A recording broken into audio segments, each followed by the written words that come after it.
Baby's home. Look at you. We gotta grab your pants in there. Oh, and my settings are so out of whack right now. I was wondering what was going on there. How are you, beautiful? Okay. We've got grouchy pants in here? Yeah. Oh, baby boy. He's trying to fall asleep. Oh, he's got light in his eyes. He's so mad. Maybe if we give him this. Maybe if we give him this. Oh, baby boy. Let's go, baby girl. Debo, come on. What's up, dude? All right. So, wife just got home from an appointment. She had the little man with her. I was here working. So, I guess I should say, hey, what's up, everybody? Oh, Moke says, what's up, everybody? Welcome back to another episode of Campbell Coleman. It's your boy Josh, aka Coleman, and the whole fam dam. The whole damn fam. Oh, little Mokey man. What's up, buddy? Yeah, I know. Crazy. Don't knock everything over. And these guys. Oh, Lord. It's a party in here. It's a party in here.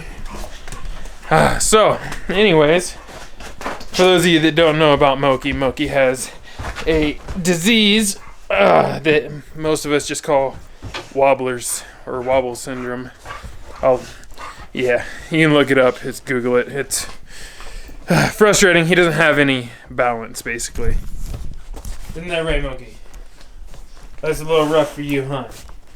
Yeah, see, life's a little rough for me. See, I fall down everywhere. Wobbling around. See, I don't have no balance. Rubies. Yeah. Okay. Anyways, today what's going down is we're going to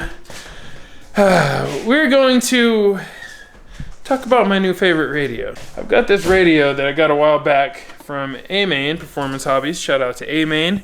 And I have been itching to do a video on it. And I actually did shoot an unboxing video, but unfortunately I failed at shooting that unboxing video. And I only recorded the last half of it for some reason.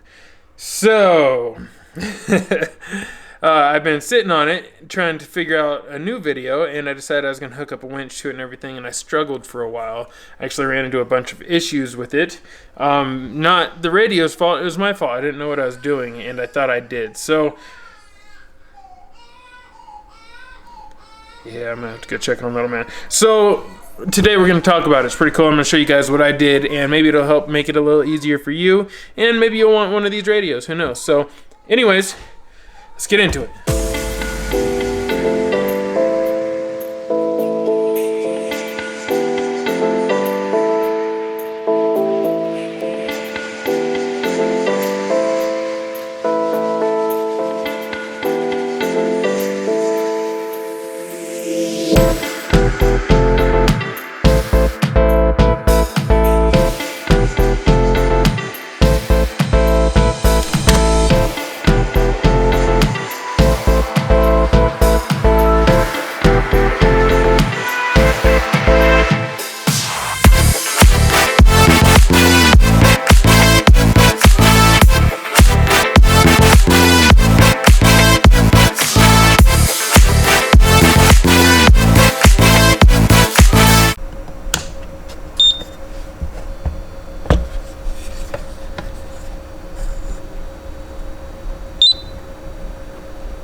Alright, so let's talk about this radio. This here, you guys, this is the Sanwa MT-44. Sanwa, also known as Airtronics, previously known as Airtronics, I should say.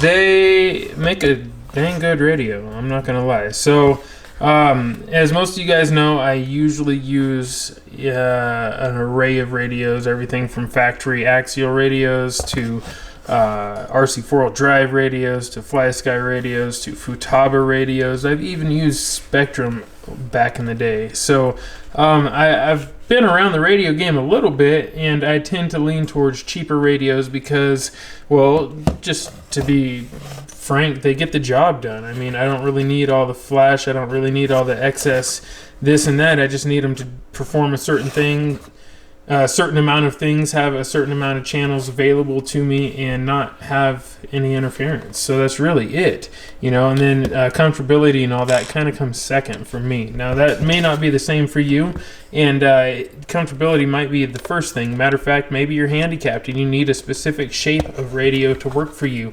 Some people do have preferences that differ from mine, is what I'm getting at, and I would really like to just stress that this is really just my opinion on these radios. It's not anybody's, like, you know, nobody has to do what I do. So anyways, for me personally, what I'm after is I like to be able to drive one-handed, first off, because, well, I like to film with my other hand. So I have big hands, so fortunately that's not usually an issue on most things. This is a Sanwa MT-44, and you can see the steering is out away, so I've got to reach a little bit, but it's still doable. It's still doable, right? So not much of an issue for me there. The other thing is I need 4 channels, right? So without a minimum of 4 channels, I prefer more. So minimum of 4 channels, and they need to have at least one of those channels, preferably both of those auxiliary channels, need to be 3 position switches or programmable switches with 3 position capabilities. So that's important to me. So reason for that is winch controls, things like that. The next thing is, obviously, I like 2.4 gigahertz. That's important, and I like an easy to use interface. Okay, so that's really the main things for me. A good amount of tunability is really nice too. The more tunability, the better. I like to really dial my rigs in for my driving style. But that's really it. So when it comes to this radio, what does it have that makes me like it, and what does it have that I don't like? So let's get through the negatives first. The negatives, first off, to me, I think that this is sticking out a little bit too far. Because this is sticking out so far, it does make it a little bit of a reach for one-handed driving. Now you can adjust.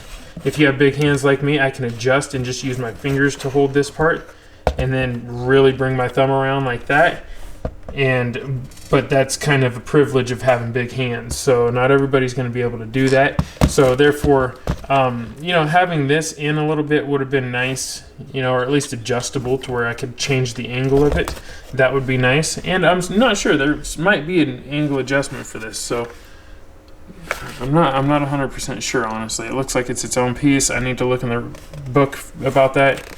I know this is adjustable, I just don't know the depths of the adjustability, so I'll check that. But basically that's one gripe I have. Another gripe would be that this trim button right here is right in the way for when I'm doing one-handed driving. So I click this trim button sometimes. That's a little bit of an issue, so I'm gonna have to either not use that trim button and shut it off, or, which is part of the pros to this, we'll get into that later, but or I'm going to have to program that to be something that's just not that important. So if I accidentally click it a couple times, whoop-de-whoop. So all right, let's see, any more negatives. The other negative I have is the interface is a little bit complicated if you're not familiar with Sanwa or Airtronics type interfaces. For me, coming from, you know, a much simpler background, I tend to lean towards the cheaper radios. You know, it just seemed a little complex to me. I don't know all the acronyms and all the, you know, little abbreviations or whatever, so that was a bit of an issue. However, I did get it figured out. It just took me a while, and it wound up being something simple that was actually holding me up, and we'll talk about that. So let's talk about the pros of this radio. Really what I like about it is the look. First off, it just looks good, clean, and it's simplistic. It's not all futuristic and over the top and gaudy. I don't like that. I like that there is no real antenna on it. You have a handle here, and that's really it. So that's really convenient, especially if you're carrying a lot of stuff like I always am. So I like that. That is not the antenna, in case some of you are wondering. It really is just a plastic handle there. So I really like that, and then it clicks down in place, which is also great. I love the programmability of this radio. I can program the snot out of it. Each one of these buttons is programmable, including the trim buttons, which is awesome. This dial right here is programmable, which, let's talk about that real quick. This dial is really it's kind of like an important part of this radio, and what makes it so cool is it adds a little bit of variability to it. You can really switch things up. Like for me, I have this set to run my winches, right? So winch out, winch in, and then set it in the center, and there's no winch at all. And I can completely turn that channel off by clicking that button right there. Turns that channel on and off. So that way I don't accidentally winch out or winch in when I don't mean to, which is great. It's awesome. Now here's the one more downfall, I should say, even though I didn't own the older radio. The Sanwa MT-44, not the MT-44, the Sanwa MT-4 also had a thumbstick right here. It had a little lever, right? And that lever would allow you to like you could dial that lever in for your winch, and that could be your winch in, winch out. You know, it could be your rear steer, you know, left, right. It could be a lot of different things, and you could still do that while one hand driving for the most part, which is really, really cool. That's a really, really awesome feature, and for some reason they didn't include that on this one. That one also had a dial, so it wasn't like they replaced the lever with the dial. They also added the dial to this, or I mean that one also had the dial and the lever, and they just removed that lever for this one. So kind of a bummer on that, because I've seen so many people talk great about that lever, but I've also heard some downfalls about it too, just with the placement of it and stuff. So anyways, that's what's important. And then when it comes to setting up the menu, it's really not that hard. It just takes a little getting used to. But the one thing I want to recommend, the one thing I want to say is when you go through and you do the initial setup and you bind it, you have to go through a binding menu. In that menu, it's going to ask you what type of servos you have. Don't change it yet. Just leave it on normal, okay? I messed up and I went through changing it. I think I was going to get the most out of it right away. And what wound up happening is it messed up my auxiliary channels to where I couldn't program them to run my winch properly. So just keep that in mind. Really know what you're doing there. And if you don't take the time to read the book, I had to go back and read the book a couple of times. I'll admit it. So anyways, that's really it for the day, guys. I just wanted to talk about this radio. I'm going to be using it on the Cherokee as well as the Kaiser for now. I use it on the Kaiser already. And we're going to be talking about...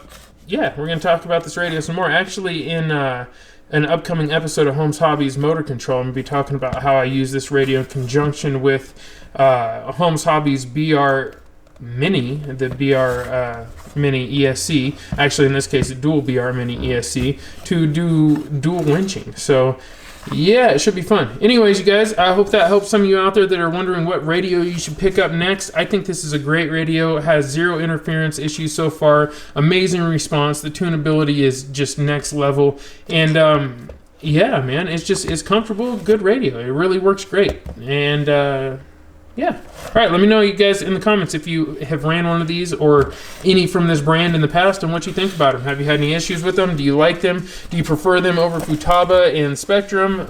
What do you think? Maybe Fly Sky? You know, just tell me. I like to hear about it. I also heard there's a new one coming out called Radio Link that's on the cheaper side.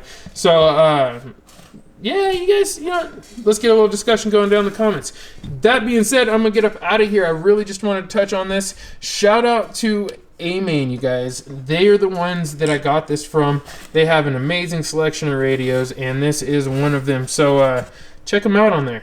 Also, not to mention, it came with a waterproof receiver, which is pretty cool as well. So, all right, you guys, I'm going to get up out of here. You know what it is. Peace and chicken grease, everybody. Yeah.